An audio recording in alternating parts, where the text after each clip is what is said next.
Good morning and welcome back to Big Mouth. I don't know why I said good morning because by the time you see this, it's going to be afternoon or evening. But never mind. I finally saw the whole of the first season of Bodyguard and wow, just wow, what a show.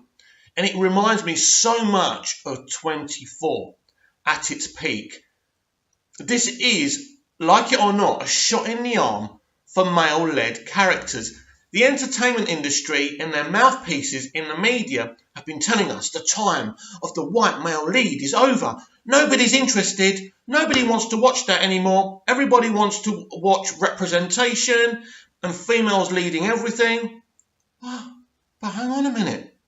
17 million people watched the season finale of Bodyguard.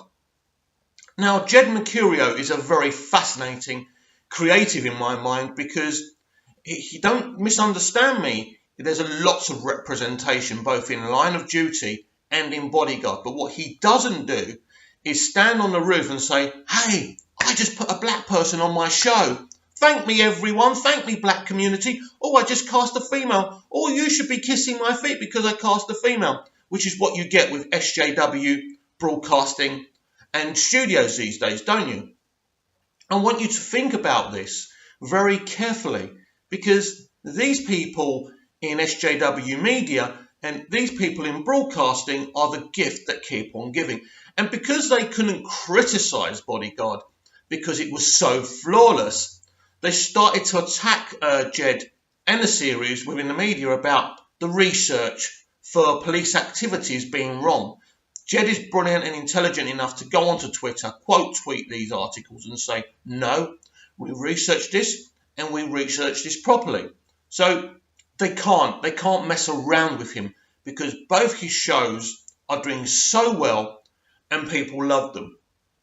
As I say, it's so funny that this is a white male character and it's the most successful show on TV. No show has been watched by more people or been received as well as Bodyguard has. So for me, it's absolutely fantastic who grew up on male-led alpha males. Now, I wouldn't say that Dave, the character of David, fantastically played by Richard Madden, I wouldn't call him a totally classic alpha male. I would call him a kind of alpha of the 21st century. So he's a very nice man. He's a very nice man going through something terrible. He's still carrying the psychological scars of being involved in the Middle East and being a soldier out there. He comes home. He's a policeman. He becomes a protector for the Home Secretary. But he's still facing this serious mental condition. But somehow he rises up and is still the good man and the hero that he needs to be. Now, this is fantastic. With so many men taking their own lives in the UK, this is something which you can watch and say, hang on a minute, this man is truly suffering, but he still gets up in the morning, takes his kids to school, goes to work. Now, he's not perfect. He makes some very, very interesting decisions within the series that are not moral, but none of us make moral decisions 24 hours a day. None of us are positive and 24 hours a day. This character is going through something that most of us don't understand. Unless you've been a soldier, unless you've been in those situations, you do not know what it takes to get up in the morning facing what that guy does. Now, this might only be fiction, but it's a representation of men in the UK facing a variety of mental health conditions. I love the end bit when he goes to see the counsellor and he just breaks down. It reminds me of the end of season 3 of 24 when Jack Bauer sits in the car and he starts crying. It kind of said it's all right for an alpha male to cry. You know, it's not going to be Bruce Willis or Arnold Schwarzenegger who just go through all this shit, but are still really tough, really masculine. And I think those kind of characters that really started this kind of thing where men have to be tough, men can't cry kind of thing. But you can be a hero, You can be a good man, and you can break down and cry, and you can say, I need help. And that's brilliant. I have so much time for Jed Mercurio and what he's done within Line of Duty, and Bodyguard's a great achievement.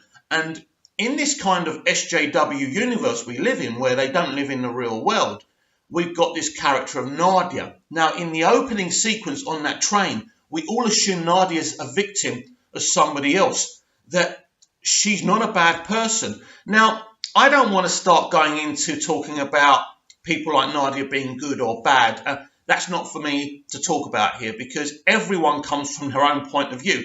And someone in Nadia's position does what she does because of what she's experienced, where she's from, and that scarred her, and she hasn't had help to deal with that, and that's why she is where she is. By the end, she's confessing proudly that she outsmarted David, and she outsmarted David because at the end of the day, David's a good man, and he didn't see through her, but by the end, she's the one who actually gave the names of his wife and children. And I think it's quite interesting, though, that she couldn't go through with actually exploding the device. David actually saved her life. Now, she obviously wanted to die, but she couldn't. He persuaded her not to do it in the end. So no matter how far gone she was with making the vest and putting it on herself and being proud about how she outsmarted David, at the end of the day, David got to her. David got into her heart because she didn't go through with it. And this is the kind of character that David is. I'm very emotional about this because David's standing there with the suicide vest on, and nobody believes him. Nobody believes that he's a good man. People think he's a bad man because he's lied to them, because he's had to, because he doesn't trust anyone. His wife doesn't believe in him anymore. But at that moment, when he's carrying that vest, his wife starts to believe in him. And I'm sorry, it's very emotional to me because a lot of my life people didn't believe in me, and it's hard when people don't see what's in your heart and just see your actions rather than the person that you truly are and the person that you want to be. And this was really emotional to me, and I think it's so fantastic that we've got this character David that we can look up to, like I looked up to Jack Bauer, this wounded man inside and out, but he still decides to protect people and to save people. He loved Julia, even though she was a Tory politician. How can you love one of them, eh? But it was really brilliant because when he's there with the guy who sets all this up, he's so tempted to kill him. But then his pure of heart comes out and realizes he can't do that. Not because he doesn't want to, because I'm sure he's thinking about the woman he still loves, his wife, and his children. And he's a good father. He's a good father and he's a good man because, yes, I know that white men have been ostracized wrongly because of the actions of some white men. It's like when I was a kid, when everyone used to say all black people are criminals. It's hideous, isn't it? It's hideous. And now we've got people saying it about white men, and it's terrible. So in the age of representation, I think we should all be represented in a great way by a fantastic creative like Jed Mercurio. And I think it's brilliant that nobody's noticed that the most successful show of this year in world television is actually starring a white man and a complex character as well. And that's fantastic. If Jed Mercurio can do this with a male lead, imagine what he could do with a female lead. We've seen some of it with Line of Duty, and his female lead in there, she's a co-lead, isn't she? Because she's with Arnett in that show, but she's great as well. So he can do anything. But it's not really for me to do this video to attack SJWs, but SJWs have decided to make white men in their 30s and their 40s, the enemy, like we're all a bunch of arseholes who are racist, rapists, or whatever we want. Meanwhile, they don't talk about all the female paedophiles or criminals that are getting away with so many things because they're females. Because SJWs want to put everyone in a box and just say they're good, they're bad, we should rid the world. How many times have I seen a feminist go onto Twitter and say, all men should die. Outrageously dark. And I actually think that SJWs are just as poisonous as those on the far right. I think they're on the far left, the SJWs, but as far as they're just as poisonous as those people. Literally, they're different sides of the same coin. And unless people like Jed Mercurio, more people like him, stand up and write beautiful things like this kind of commentary that they make via social media, and they've flooded the entertainment industry, and their messaging is really bad and it's really poisonous. And it was just great to see a character like David Budd represented. You know, he's not just another male. He's not a male. He's an individual person. And this individual person who's suffering with this mental illness, who actually tries to kill himself, and then is actually saved because the villains of the story actually swapped the bullets for blanks, which I thought was another amazing twist. This is a show that just has twist after twist after twist. And look, I loved it. But anything Jed Mercurio does is going to be amazing because the man's a genius. He is a creative that I aspire to be. He's a creative I'd love to work with, but I could never work with someone like that. I just don't have the talent. I do what I do, you know. But to see someone like Jed Mercurio, you know, and I'll go back to the character of Nadia.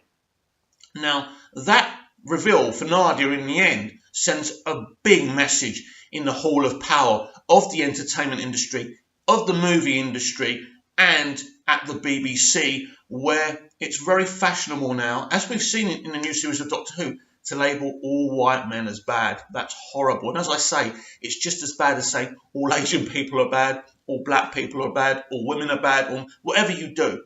You must never put anyone in a box. You must treat everyone in your life as individuals and treat them how you get what you get from them at the end of the day, what type of people they are. Once we start ticking people in boxes, I'll tell you what happens. Remember in the Second World War and how the Nazis treated the Jews so disgustingly? That's what happens when you put everyone in the same box and you decide to punish them when they've done nothing wrong, you know. And that's what Hitler did, because Hitler's insane. But SJWs are doing the same thing now to white men. They are ostracizing white men like the Nazis ostracized the Jews.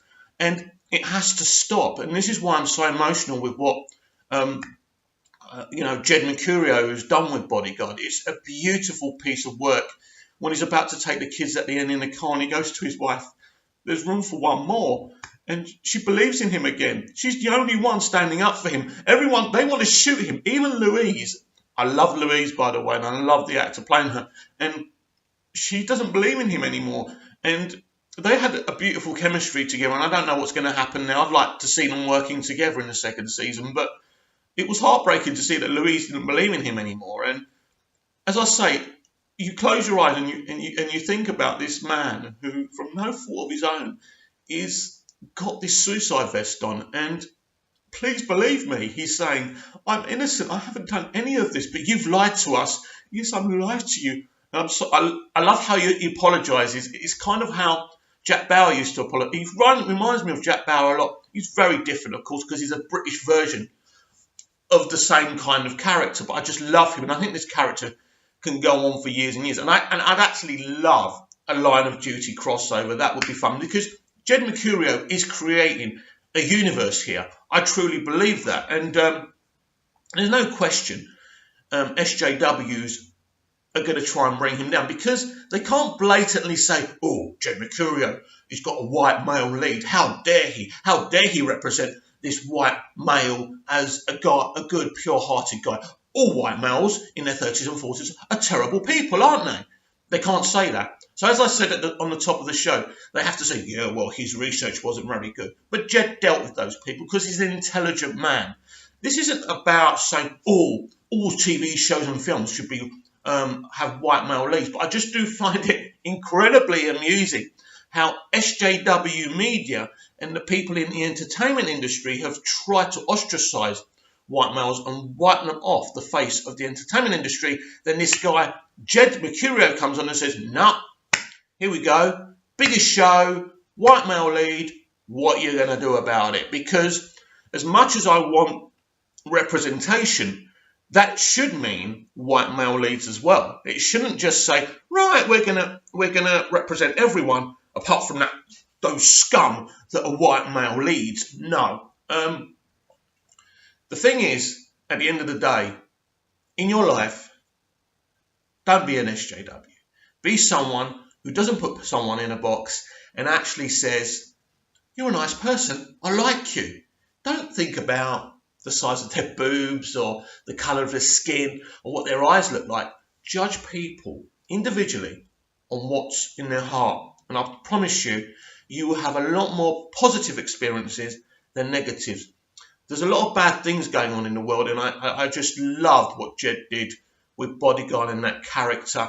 And a man who loves his wife still, doesn't want to lose her, gutted that she's got a boyfriend. Interestingly enough, we never saw the boyfriend, and I thought that was going to be the twist, that maybe he might be the villain for season 2, and maybe he still will be. That would be very, very, very interesting. But I did really enjoy the message with Nadia, and just because someone's a woman doesn't mean they can't be a criminal. I thought that was brilliant, and how we underestimate women in a kind of dangerous way, that we think they're all pure and how they could never do this and how they could never do this. It must be the man. It must be the husband who forced her to put the vest on. So it was absolutely brilliant. And what I like about David as well, he's a very intelligent man. So when he's about to disarm the vest, he tells everyone to get back. Now, I've clocked it already. Obviously, he doesn't want anyone to be hurt by a potential blast. But he's thinking, if I get out of this, I'm going to jump over there and do a runner so I can solve this thing. So I can get justice for Julia. Now, do you know what the biggest funny thing is here? I'll tell you. The female audience. Just as many females loved David as male viewers loved him. That's funny. That's so funny. Because, again, the SJWs have been telling us females want to see more females. They don't want to see more men. Guess what? Females love this character and want to see more of this character and gravitated towards this character. Again, the SJWs, the gift that keeps on giving. Bodyguard is a shot in the arm for male-led projects, because there should be male-led projects as well as other projects representing other walks of life. So Bodyguard for me is a 10 out of 10 show. I adored it. I loved it. It's a piece of beautiful art. Bring on Line of Duty Season 5 and bring on Bodyguard Season 2 and bring on more projects by this genius, Jed Mercurio. Thanks for watching. Like, dislike, just get involved, subscribe, share my channel, share the video. Let's get involved with some open, honest, emotional conversations. And sorry I broke down a little bit there, but it was very, very emotional for me.